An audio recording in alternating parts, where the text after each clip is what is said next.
Hey, it's Tim, Pickup Truck Plus SUV Talk, and last night a brand new Tundra was unveiled. The 2022 Toyota Tundra is a ground-up redesign. We have new powertrains, we have new interior, new exterior. We have a lot of things to unpack. The press release is actually 12 pages long, and so there's always opportunities there for journalists like myself to answer questions that I might have missed. So this morning I did some research. I was over on my channel checking all the comments. I was over on Truck King, I was over on TFL Truck, I was on Toyota Jeff, I was on these different channels trying to understand where the gaps are, where would you guys miss? And I have a selection of questions to answer.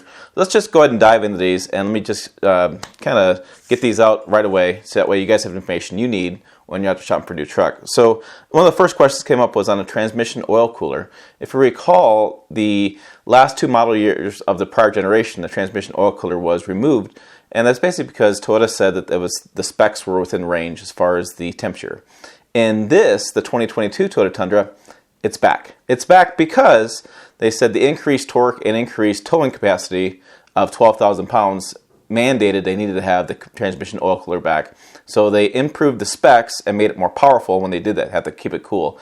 If you recall the Davis Dam test, the J2807 standard, one of the things in that test to tell you how much max towing is keeping the transmission operating at a certain temperature and keeping the engine cool while you're towing that much weight. So a cooled engine is a big deal towing, and this one's got transmission oil cooler.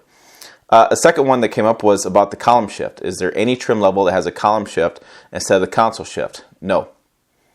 There is no Toyota Tundra, 2022 Tundra, that has the column shift. It's all console shift. And that brings up another question about a bench seat. Can you fit a bench seat in the front and bench seat in the back? You have seating for 6. Nope.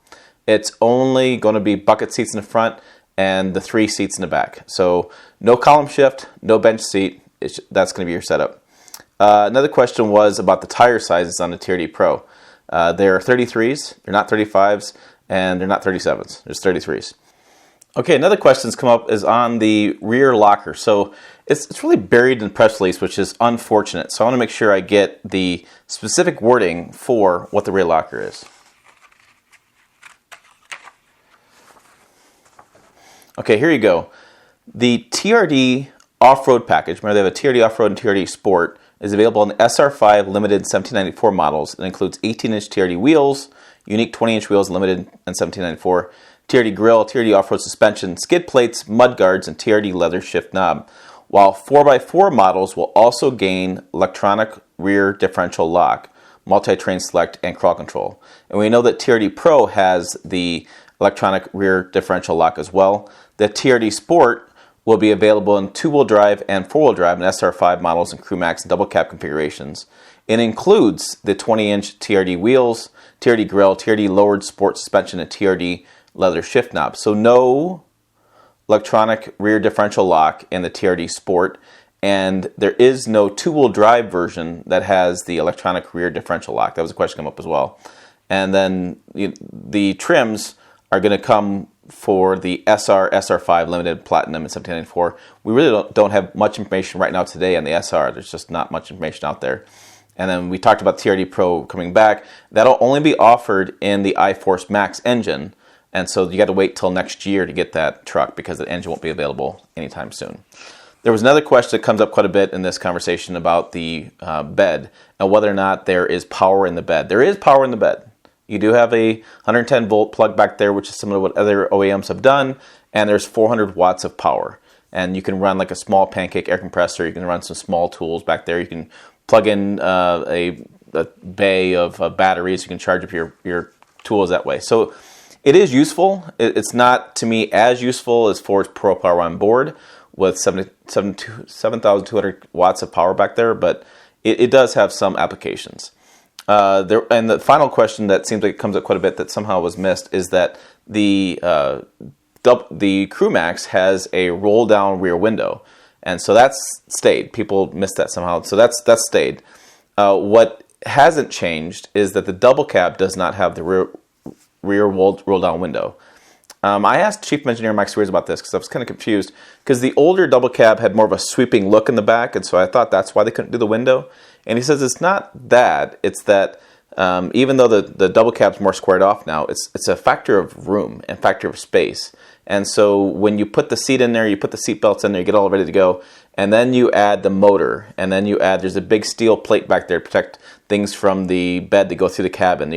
So you just have all this space issues, and they can't make it fit in the double cab. They can't get the rear window, they can't get the safety specs in there, and they can't get the motor in there to get that option. So that's why it still has, it just has the little small window back and forth. So there is no roll down rear window in the double cab. So those are kind of the top questions I was seeing. There's another question I want to make sure I get to. I've seen spy photos of this, but I didn't see anything at the event. There is new power extending and folding tow mirrors. So that's going to be, looks like an option as well. Offers an improved view of whatever you're trailering, thanks to a taller profile and a revised spherical radius of the mirror curvature to increase the driver's field of view. The interesting part here is the new mirrors are heated. They feature an integrated turn signal, and blind spot monitoring is in the mirror. And they also house the cameras, so they have different cameras for like the 360 views and the different systems they have set up.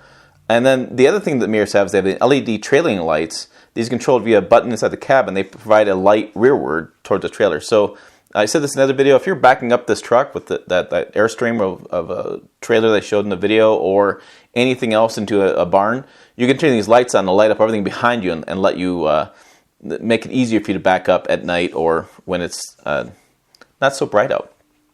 And there was one more question that I really can't answer, but I want to talk about, and that's mile per gallon. There are a lot of questions about the hybrid mile per gallon.